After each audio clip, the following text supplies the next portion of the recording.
नमस्कार, बहुत बहुत स्वागत आप सभी का। आप देख रहे हैं आपका प्रोग्राम कहानी कुर्सी की। मैं हूं सौरभ शर्मा। स्टूडियो में हर्षवर्धन त्रिपाठी जी, विजय त्रिवेदी जी और समीर चौगांवकर जी पहुंच चुके हैं। सर, बहुत बहुत स्वागत है आप सभी का। प्रोफेसर संगीत रागी जी प्रोग्राम में आने वाले हैं।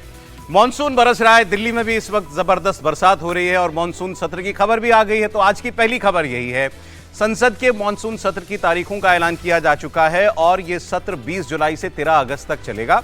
पिछले संसद सत्र के बाद देश में बहुत कुछ बदल चुका है और आज हमारा पहला सवाल ये, जिस पर हम लोग मेहमानों से बात करेंगे, क्या ये आने वाला पार्लियामेंट सेशन, ये संसद सत्र असल मायनों में ऐतिहासिक होने वाला है? क्या वाकई में ये तारीखें 20 जुलाई से लेकर 13 अगस्त ये इतिहास के पन्नों में दर्ज होंगी? क्योंकि इसमें इतने बड़े बड़े काम करने की तैयारी सरकार की तरफ से है और क्या वो तैयारी पूरी हो चुकी है, मेहमान आपको बताएंगे। लेकिन पिछले सत्र से क्या क्या हुआ? बंगाल में बीजेपी की पहली बार सरकार बन गई। टीएमसी में टूट तेजी से जारी है। टीएमसी के 28 में से 20 सांसद टूट कर अलग हो चुके हैं और वो इसी सत्र में बीजेपी का समर्थन करने के लिए पूरी तरीके से तैयार हैं। राज्यसभा में भी टीएमसी के 13 में से 3 सांसद इस्तीफा दे चुके हैं और ये टूट केवल टीएमसी तक नहीं रुकी। आम आदमी पार्टी की राज्यसभा के 7 सांसद बीजेपी में पहले ही शामिल हो चुके थे और अब उद्धव गुट के 9 में से 6 लोकसभा सांसदों ने शिंदे गुट के साथ हाथ मिला लिया है। तो इसका असर संसद में केवल सिटिंग अरेंजमेंट पर ही नहीं पड़ने वाला है। संसद के दोनों सदनों में एनडीए की ताकत काफी बढ़ गई है। सवाल है 2/3 का। एनडीए को जितने उसको काम करने हैं, बीजेपी की सरकार को, उन सबके लिए 2/3 बहुमत की जरूरत है। तो क्या वो 2/3 बहुमत सरकार ने हासिल कर लिया है? कौन कौन से बड़े बिल सरकार ला सकती है? पहले ताजा प्रकरण से शुरुआत करते हैं। ये 130वां संशोधन विधेयक, जिसके मुताबिक देश में प्रधानमंत्री, मुख्यमंत्री, मंत्रियों को अगर किसी केस में 3 महीने तक जेल में रहना पड़े तो 31वें दिन उनकी कुर्सी अपने आप चली जाएगी, उनको इस्तीफा देना पड़ेगा वरना। तो ये एक बड़ा बिल आ रहा है। इसके अलावा सरकार महिला आरक्षण बिल पर पहले ही आगे बढ़ चुकी थी। अब इसके पूरे संकेत हैं कि महिला आरक्षण बिल और उसके साथ में डिलिमिटेशन, परिसीमन बिल, ये दोनों बिल भी सरकार लाना चाहती ही है। तो सरकार इसके लिए पर्याप्त बंदोबस्त कर चुकी या नहीं कर चुकी, इसकी बात हम लोग करेंगे और मैं आपको एक बयान भी सुनवाऊंगा कांग्रेस पार्टी की तरफ से इस पर क्या कहा जा रहा है।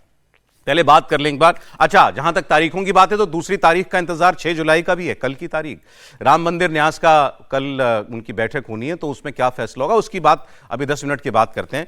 पहले ये बात हम लोग खत्म कर लें, क्या ये सत्र वाकई हिस्टोरिक होगा आपके लिहाज से त्रिपाठी जी? और जितने हमने 3 खास तौर पर बिल की बात की, क्या सरकार इन पर आगे बढ़ने का मन बना चुकी है? और मोस्ट इंपॉर्टेंटली, क्या सरकार के पास नंबर्स हैं?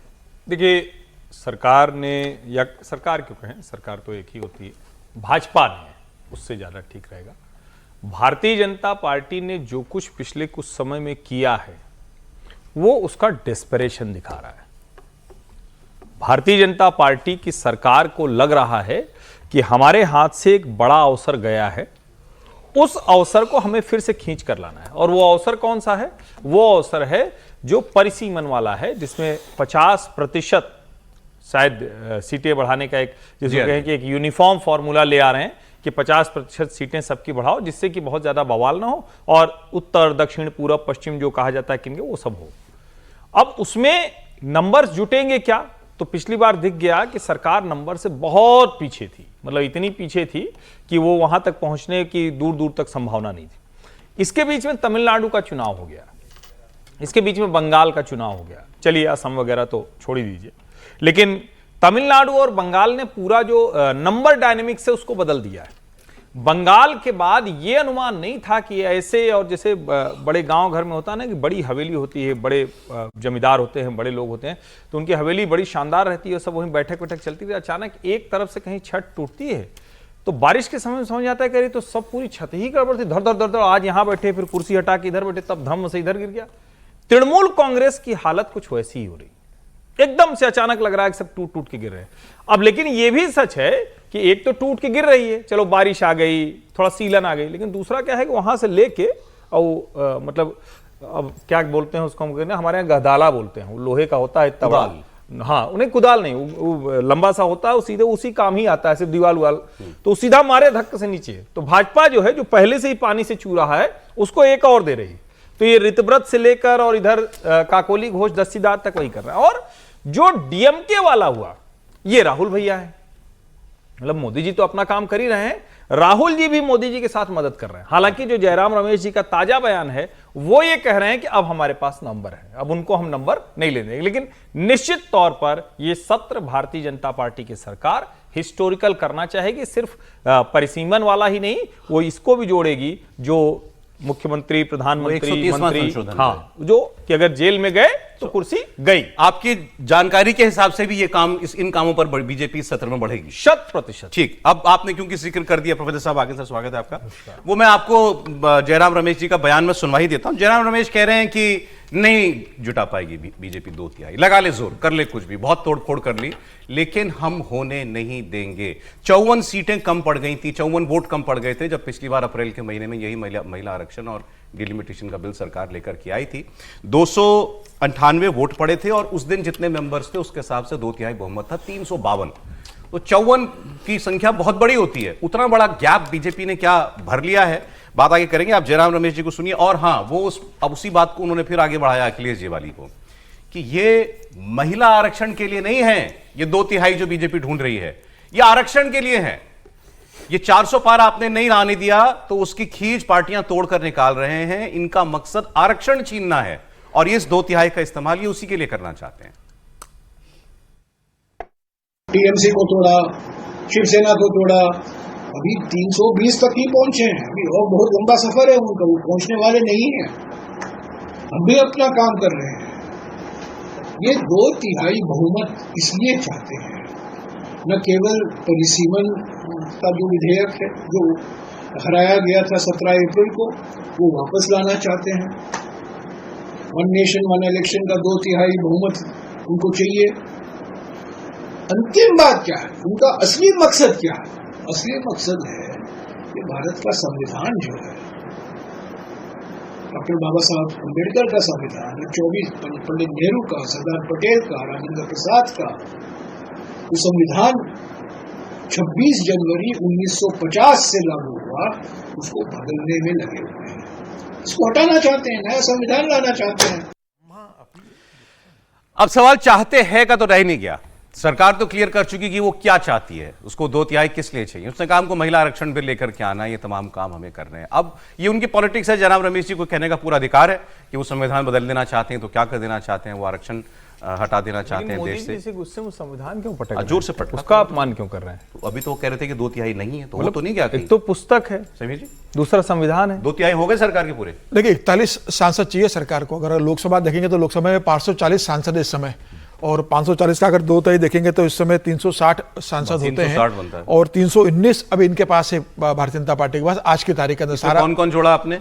सारे जोड़ लिए, जो टूट कर आए वो भी तोड़े, सहयोगी दल जोड़ लिए, सारा सब जोड़ के 319 है सारा इनके पास जोड़ के। अब 41 सांसदों को इनको जरूरत है। अब ये 41 सांसदों का खेल जो चल रहा है कि इसको कैसे जोड़ा जाए। शरद पवार को लेकर आए तो क्या उनके 8 सांसद जुड़ेंगे? डीएमके की स्थिति क्या होगी इसके अंदर? क्या समाजवादी पार्टी के टूटेंगे? क्या बीजू जनता दल या कोई और तोड़ेंगे? वाईएसआर है, जैसे वाईएसआर वाले कह चुके हैं कि हम समर्थन करेंगे। अब इसके अंदर ये कह रहे हैं कि ये इनकी कोशिश है कि भाई 61 सांसदों को गैर हाजिर किया जाए। अगर 61 सांसद गैर हाजिर हो जाते हैं तो भारतीय जनता पार्टी 319 पर भारतीय जनता पार्टी अपने बिल पास करा लेगी। तो अब भारतीय जनता पार्टी के पास समय है, 20 तारीख को सत्र शुरू हो रहा है, आज 5 तारीख है, 15 दिन का समय है। और मुझे लग रहा है कि उसी कोशिश में है कि अगर पार्टी नहीं टूट पाए तो कम से कम पार्टी वॉकआउट कर जाए। अब शरद पवार की पार्टी बची है टूटने को अभी इस वक्त? नहीं, अब शरद पवार की भी पार्टी टूट सकती है, टूटने के लिए कुछ भी टूट सकता है। अभी ऐसा कुछ नहीं है, कहो कल आ जाए कि समाजवादी पार्टी की बड़ी टूट होने की संभावना आ गई। टूटने के लिए तो खबर लगने की देर है, बस की मीडिया में चलेंगी पार्टी टूट गई। तो मुझे लग रहा है कि भारतीय जनता पार्टी इस तैयारी से है। और जो फ्लोर मैनेजमेंट अमित शाह ये समय जो देख रहे हैं पार्लियामेंट का, लोकसभा का खासतौर से, राज्यसभा में पार्टी को कोई दिक्कत नहीं है, उस हिसाब से पार्टी से बातचीत चल रही है, अपने नेताओं से बात कर रहे हैं। मुझे लग रहा है भारतीय जनता पार्टी जो आंकड़ा 41 का है वो किसी भी तरीके से गैप करने सर, ऐसा है कि ये काम इतना आसान नहीं है। इसकी सबसे बड़ी बात तो आपको याद है ना, बीच में एक बार खबर आई थी कि सरकार महिला आरक्षण के लिए विशेष सत्र भी ला सकती है। तो कोई विशेष सत्र तो आया नहीं, मानसून सत्र ही हो रहा है। 41 सांसद है नहीं ना सर। हाँ, जब होंगे तो तभी लेकर आएंगे। भी नहीं है, इतना आसान नहीं है। 41 सांसद की व्यवस्था हो जाएगी, उसी स्थिति में सरकार ये बिल लेकर आएगी। अगर सरकार को लगता है कि डाउट है 1-2 वोट से हम गिर सकते हैं तो इस बार सरकार अपनी बेइज्जती फिर से नहीं करवाएगी। दूसरी बार सरकार इंतजार करेगी, मानसून सत्र में नहीं करवाएगी, सरकार शीतकालीन सत्र में करवाएगी। उसके पहले व्यवस्था हो जाएगी तो मानसून सत्र के बाद सितंबर में या अक्टूबर में। डीएमके वालों ने कुछ साफ किया क्या, वो किस तरफ है?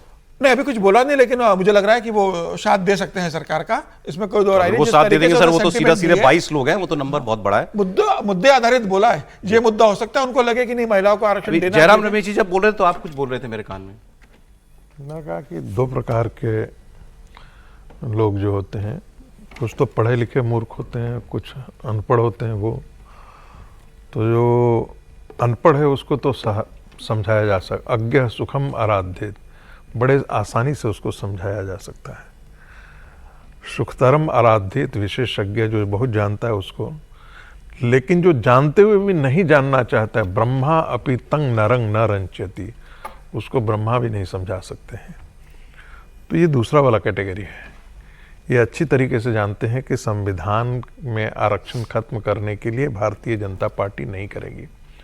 वो अच्छी तरह जानते हैं कि राष्ट्रीय स्वयंसेवक संघ ने कई बार ये बात दोहराया है, भारतीय जनता पार्टी ने कई बार दोहराया है, और कि आरक्षण हम खत्म नहीं करना चाहते हैं, कोई ऐसी मंशा नहीं है। लेकिन उनको लगता है कि आरक्षण खत्म होने के कारण जो है वो जातियां गोल बंद हो जाती हैं। तो इस कारण से उनको ये डर सता रहा है, ये जो सारी घबराहट है ना, अंदर का डर जो है उनको बता रहा है। क्योंकि जो समीर जी कह रहे थे उस बात को मैं आगे ले जाना चाहूँगा कि एक ही शर्त पे ये संभव है, या तो कांग्रेस पार्टी में बड़ी टूट हो, या बहुत सारे सांसद जो हैं वो उस दिन बीमार पड़ जाएं, कहीं को किसी की बेटी की शादी हो जाए, या कोई और, जैसे आपने देखा कि उद्धव ठाकरे के मैं कहा कि सगाई या कुछ शादी उदी का मामला था, उद्धव ठाकरे ने शाम में पूछा हो गई तो हो गई, लेकिन वो बेसिकली वो बीजेपी के साथ बात हो गई थी। तो ऐसे यदि गैर हाजिर रह जाते हैं, ठीक है, तो जो दो तिहाई बहुमत है वो पार करना भारतीय जनता आपको पार्टी लगता है के लिए सरकार आसान इसी सत्र में मूव करेगी? मुझे लगता है कि भारतीय जनता पार्टी इस पर बहुत जोर से काम कर रही है। देखिए, जिस तरीके से गैर भाजपा दलों को अप्रोच कर रही है भारतीय जनता पार्टी, उसमें मुझे लगता है कि इसकी पूरी संभावना है। पार्टियां न टूटे लेकिन समर्थन आ सकता है। तोड़ने को अप्रोच भी कहते हैं। नहीं, मैंने कहा कि न टूटे, तोड़ना नहीं कहा। थोड़ा सा आगे से करके पॉजिटिव तरीके से कहते हैं कि जो अप्रोच है वो कंसेंसस बनाने की कोशिश कर ले सरकार। जरूरी नहीं ना कि हमेशा ही तोड़ के किया जाए। और दोनों महत्वपूर्ण मुद्दे हैं मेरे हिसाब से, जो वुमेन रिजर्वेशन बिल भी है और परिसीमन वाला, दोनों ही देश के लिए महत्वपूर्ण है। तो आप कन्विंस भी कर सकते हैं, लेकिन क्या ये सरकार उस सिस्टम पर भरोसा करती है, ये इंपॉर्टेंट बात। सर, इतने दिनों की वो जो बहस हुई अप्रैल में वो स्पेशल सेशन में, तो फिर उसमें कौन आपको कहाँ देखा कंसेंसस बन सकता है? नहीं, कंसेंसस तो स्टेप बाय स्टेप बनती है ना, ऐसा थोड़ी होता कि ये स्थायी भाव हो गया। आप सोचिए ना, 1996 में आया था वुमेन रिजर्वेशन बिल, 2023 में तो पास कर लिया था ना आपने सर्वसम्मति से। इसलिए ये मत सोचिए कि ऐसा नहीं है, लेकिन मुझे लगता है कि सरकार बिल तभी लाएगी जब उनको लगेगा कि ये नंबर पूरा हो गया। और ये सोचना कि इस तरह की स्ट्रेटेजी काम करेगी, वो काम करे या ना करे, लेकिन सरकार उस काम पर नहीं आएगी महिला आरक्षण बिल और परिसीमन बिल को लेके कि कुछ लोगों को गैर हाजिर करके, कुछ लोगों को विदेश यात्रा भेज के, जैसे आर्टिकल 370 पर किया था, 40 MPs को विदेश यात्रा भेज दिया था, वैसा नहीं करेगी इस बार, क्योंकि ये बहुत गंभीर मामला है, महत्वपूर्ण बिल है। उसके लिए सरकार इससे बेहतर होगा कि सरकार इंतजार करे और कोशिश करे कि भाई पूरी तरह से जब नंबर पर्याप्त हो तब आ जाए, कन्विंस करे। ये गैर हाजिरी वाला बिल नहीं है। उसकी वाटर टेस्टिंग जो है ना, वो ये है जो बिल आप दिखा रहे हैं, 130वां संशोधन 130, तो वो वाटर टेस्टिंग का बिल है कि सरकार यदि उस बिल को पास करवा लेती है तो वो बिल से उसको एक रास्ता, एक भरोसा। रिक्वायरमेंट तो सेम है, उसमें भी 2/3 चाहिए। हाँ, तो लेकिन वो गिर जाएगा तो कोई ऐसा वो नहीं होगा ना। वाटर टेस्टिंग का मतलब है कि नंबर उससे साबित हो जाएगा ना। यदि वो पास हो गया तो सरकार को लगेगा कि ठीक है, हम जा सकते हैं, वहां पर जा सकते हैं। और उस बिल को पास कराना बहुत मुश्किल काम है, आप जितना आसान समझ रहे हैं ये वाला बिल, क्योंकि ये तो एक तो इस बिल का पहला विरोध क्या है, ये तो पॉलिटिकल वेंडिटा का बिल है ना, ऐसा कहते हैं, ऐसा ऑपोजिशन का ऐसा कहना है। ऐसा अपोजिशन का कहना कौन सा बिल? तो ये जो बिल है 130वां संशोधन, जेल 30 दिन जेल वाला। इस बिल को पास कराना भी इतना आसान काम नहीं है। तो ये वाटर टेस्टिंग के लिए सरकार ऐसे कर सकती है कि इस बिल को इंट्रोड्यूस करे और देख ले कि देश में, संसद में क्या माहौल है। नहीं, ये बिल तो इंट्रोड्यूस्ड है, वही मतलब जेपीसी से आगे अभी उसको लेकर तो आना ही पड़ेगा ना दोबारा से, वहां लेकर आए और उसको पास करा लेगी तो सरकार का भरोसा बढ़ जाएगा कि उस पर काम करे। और ये बात ठीक है, यदि नंबर बढ़ गया होता या नंबर आ गया होता तो वो इस बिल को स्पेशल सेशन करके ही पास करवाती दोनों को। मॉनसून सेशन में वैसे भी नहीं करवा रहा सरकार के पास अभी नंबर नहीं है, नंबर के करीब पहुंच रही है, लेकिन अभी नंबर इतना आसान नहीं है। 41 सांसद बड़ी संख्या होती है सर, 41 में सांसद। आप कुछ बोल रहे थे? नहीं, मैं सिर्फ ये कह रहा था, जो बाद में विजय ने जोड़ा भी उसको और थोड़ा स्पष्ट किया जाए। वही बिल पास कराना, उसी में सहमति नहीं बनेगी। हाँ, तो क्योंकि हर आदमी कहेगा कि अरे हम फंस जाएंगे। हर आदमी अपने को तो सब कह रहे हैं ना कि भाई हम जेल चले गए तो क्या हुआ, कुर्सी से क्यों उतरे। सारी लड़ाई तो यही है ना। और अरविंद जी ने तो एक उदाहरण प्रस्तुत कर दिया है कि भाई जेल में रहें या न रहें लेकिन कुर्सी नहीं छोड़ेंगे। तो मुझे लगता है कि वो बिल ज्यादा कठिन है, सहमति दूसरे वाले पर बन सकती है। हाँ। सरकार को अगर कोई कंसेंसस या कोई उस तरह की चीज करनी होगी तो वो उस पर करेगी, उसके बाद भले वो 130वें संशोधन की तरफ जाए, या जिसको हम कह रहे हैं पीएम सीएम जेल में जाए तो कुर्सी छोड़ने वाला। मुझे समझ में नहीं आ रहा आप लोग क्यों, आपने भी और आप भी क्यों कंसेंसस शब्द इस्तेमाल कर रहे हैं? कहाँ पॉसिबिलिटी दिखती है? और कंसेंसस अगर कंसेंसस के लिए जो संविधान संशोधन बिल बिना कंसेंसस के पास नहीं हो सकता। आप एक बात कह रहे हैं गुड फेथ वाली बात, मैं कह रहा हूं अगर उस सर आ गया सर, अगर उसकी गुंजाइश होती तो टीएमसी के 30 सांसद एनसीपीआई में जाते क्या? शिवसेना यूबीटी को क्या की गुंजाइश नहीं है। लेकिन जब आप ये पुख्ता कर लेते हैं, दो तरीके होते हैं, दोनों तरीके से। एक तरीका ये है कि आप कहें कि भाई आ जाओ हमारे साथ, तो क्यों आए भाई, तुम तो इतनी दूर खड़े हो। हाँ। एक तरीका ये है कि देखो हम आ तो गए हैं बहुत नजदीक, तुम आ जाओगे तो तुम्हारे भी हिस्से राजनीतिक श्रेय जाएंगे, नहीं आओगे तो कोई बात नहीं। हम नॉन अलाइंड पार्टियां भी हैं, ऐसा नहीं है जो बीजेपी एनडीए और भाई आप इस जगह तक पहुंच गए हैं। कई बार गठबंधनों में भी ऐसा होता है कि सरकार बनने तक है तो लोग आ जाते हैं। देखिए, यदि कांग्रेस पार्टी अपनी आत्महत्या की जो सारी सामग्री यदि जुटा लेना चाहती है तब तो कहेगी कि हाँ भाई वुमेन रिजर्वेशन बिल पर हम साथ आकर के खड़े हो जाएंगे, और क्योंकि उसके साथ सीटों की संख्या भी बढ़नी है। ठीक है, विमेन रिजर्वेशन बिल तो पास हो चुका है, सीटों की संख्या बढ़ाने की ही बात है। इस पर मुझे नहीं लगता है कि कांग्रेस पार्टी आएगी, क्योंकि कांग्रेस को ये पूरा का पूरा डर है। ठीक है कि ये प्रोपोर्शनेट में ही बढ़ेगा, 50% बढ़ेगा, लेकिन फिर जो नॉर्दर्न इंडिया का है या सेंट्रल इंडिया का है, यहाँ जहाँ भारतीय जनता पार्टी डोमिनेट कर रही है, उसको बाकी राज्यों की जरूरत नहीं पड़ेगी। यदि ओवरवेलमिंग पॉपुलैरिटी या मेजोरिटी आ जाती है तो यहीं से पूरी मेजोरिटी मैनेज हो जा रही है। यही डर सता रहा है कांग्रेस पार्टी को, और इसके लिए वो कभी भी इस प्रकार का राजनीतिक आत्महत्या का काम नहीं कांग्रेस पार्टी करना चाहिए। पिछले चुनाव में तो ये साबित नहीं किया ना कि आपको नॉर्थ इंडिया से मेजोरिटी मिल जाएगी। देखिए, नहीं साबित हुआ, बिल्कुल आपने सही कहा, लेकिन जिसकी संभावनाएं ज्यादा है, जो मिलता है वो तो नॉर्थ से मिलता है। देखिए 2014 बढ़ने से तो वो रेफरेंस तो वही 37 लोकसभा सांसद समाजवादी पार्टी के हैं भाई, 80 में तो वही तो कह रहे हैं। मैंने कहा ना 6 लोकसभा सांसद राजस्थान में उत्तर प्रदेश के, राजस्थान मैंने कहा कि तो ऐसे बहुत से लोग कहते हैं कि क्या पता सपाई साथ दे दे। नहीं, हाँ वो दे दे तो बात अलग है। विधानसभा यूपी के नंबर बढ़ेंगे, यूपी की सीटें बढ़ने वाली हैं। विधानसभा चुनाव के पहले अखिलेश यादव की पार्टी में दबाव बने और वो साथ दे दें, ऐसा भी मतलब कहने वाले सुने मैंने। नहीं, यदि अखिलेश यादव की संभावना रखती है कि भाई अभी हम 37 हैं और कल जाकर के यदि हमारे 50% सीटें बढ़ जाती हैं और हमारी भी 50% बढ़ जाती हैं तो हम तो 70-80 के आसपास हो जाएंगे ना। और 70-80 के आसपास यदि हम हो जाते हैं, 60 के आसपास भी हो जाते हैं, तब कांग्रेस टू नेक हम स्थिति की आ जाते हैं। सर इतने पार्टी सर 75 सांसदों पे ध्यान दे रही है। 75, जिसमें है सपा के 37 है, डीएमके के 22, एनसीपी शरद पवार के 8 और टीएमसी के 8, यानी कुल 75 सांसदों पे बच्चे हैं। ममता बनर्जी के जो बीजेपी के जोड़ है कि नहीं, टोटल 75 है। और कोशिश ये है कि अगर ये गैर हाजिर भी हो जाते हैं तो संख्या घट के सीधा 319 आ जाएगी, भारतीय जनता पार्टी के लिए पास करने के लिए आसान हो जाएगा। भाई अगर सपा मैनेज हो जाए बीजेपी के लिए तो कोई दिक्कत नहीं, सबसे अच्छा है वो। सबसे बढ़िया तो है 40 सांसद विदेश यात्रा पे जाएं।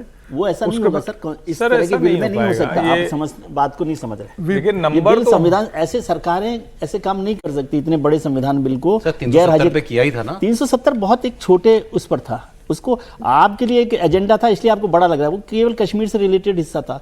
ये तो पूरे देश की संसद, विधानसभाओं सबको लेकर है। ये सरकार कभी हिम्मत नहीं कर सकती कि ऐसे गैर हाजिर करवा के इस बिल को पास करवा दे। ये नहीं, और ऐसे होना भी नहीं चाहिए, और होना भी नहीं चाहिए, होना भी नहीं चाहिए। आप अपने पक्ष में नंबर ले आइए, वो ठीक है। चलें, कैसे भी ले आइए। अब क्या होगा? 75 सांसद कह रहे हैं समीर जी, वो टारगेट वो मतलब गैर हाजिर करवाती है सर, निशाने पर है बीजेपी के। एनीवे सर आगे बढ़ते हैं। अब उस दूसरी तारीख की बात कर लेते हैं जो मैं आपको बता रहा था। दूसरी तारीख है कल की, 6 जुलाई की।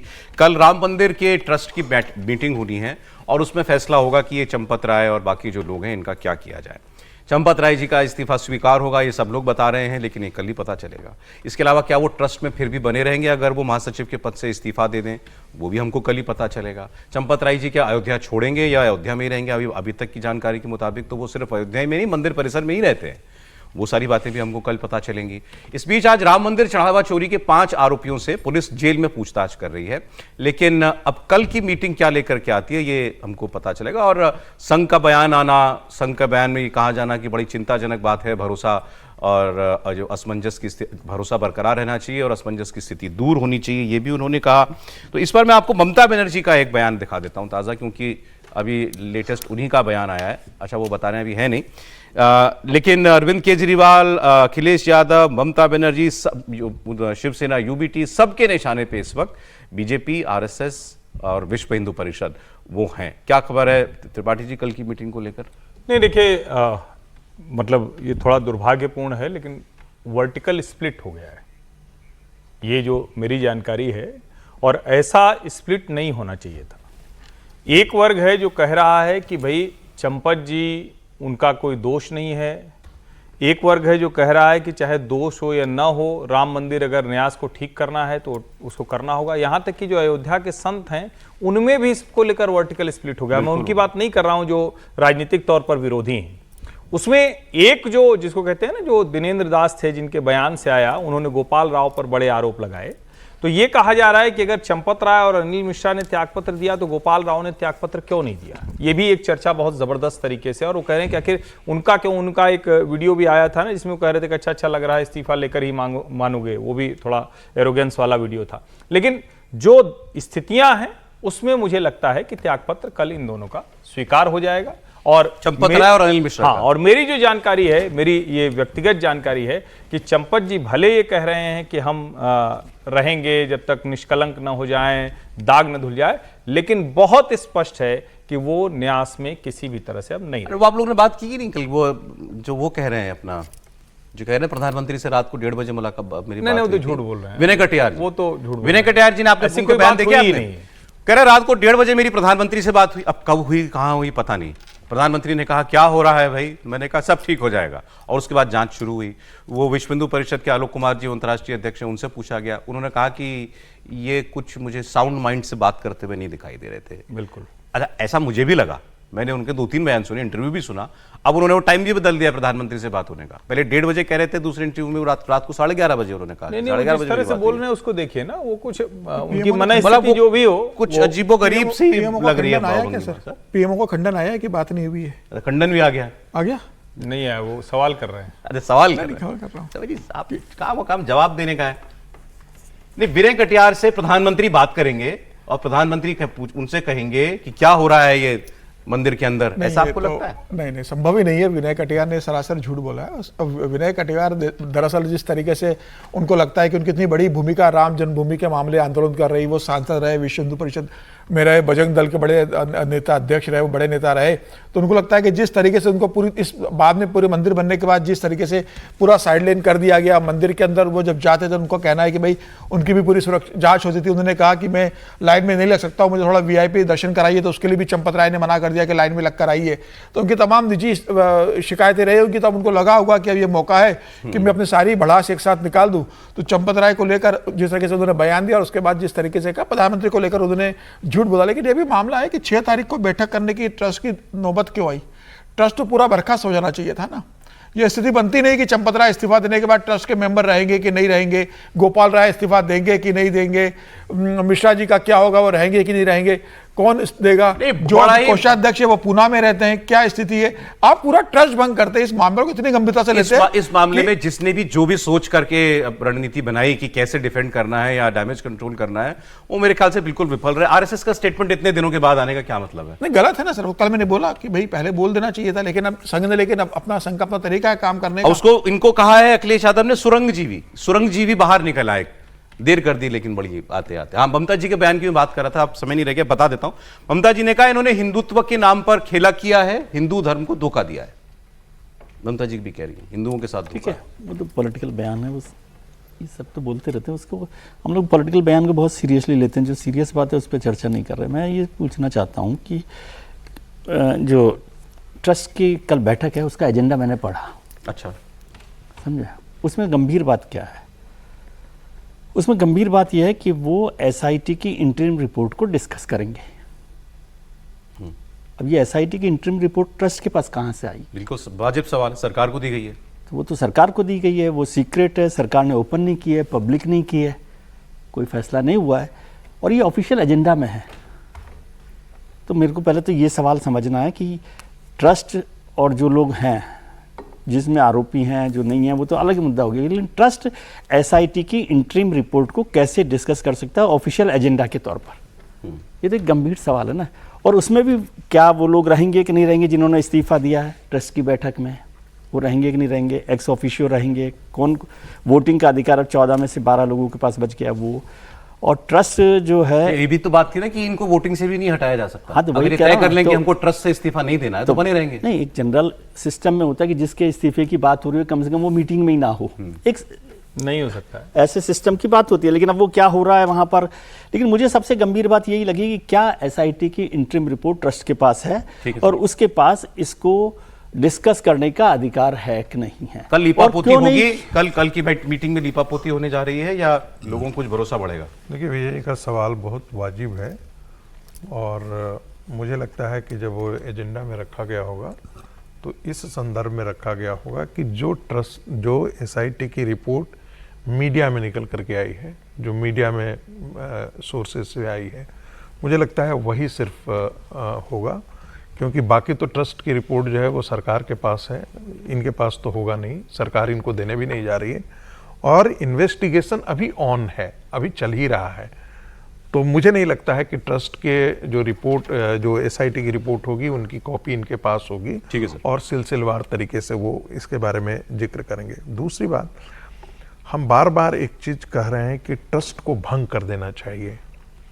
क्या ऐसा जो ट्रस्ट बनाया गया होगा वो ट्रस्ट के हमको देखना पड़ेगा कि ट्रस्ट का कॉन्स्टिट्यूशन क्या कहता है, क्या उसकी व्यवस्था की गई है, क्योंकि कुछ ऐसे होते हैं जो आजीवन सदस्य रहते हैं, आप उनको हटा नहीं सकते हैं, उनकी मृत्यु हो जाएगी, जैसे अयोध्या के राजा ट्रस्ट थे। तो सामान्य परिस्थितियों में ये गठन होता है, इमरजेंसी जब हो गई हो, जब ये घटनाएं असामान्य हो गई, परिस्थितियां हैं। सामान्य परिस्थिति है, ये सामान्य मैं- परिस्थिति थोड़ी मैंने है। इसीलिए अध्यक्ष कहा- जो है वो बीमार है ट्रस्ट के। मैंने इसीलिए कहा कि ऐसी स्थिति में जो तीसरा सवाल था कि चंपत राय रहेंगे या नहीं रहेंगे, मुझे नहीं लगता है कि ठीक है चंपत सर, राय चलिए। और अनिल मिश्रा इसके हिस्सा होंगे। अब ये तो कल इंतजार करना पड़ेगा क्या बड़ी खबर आती है मीटिंग से।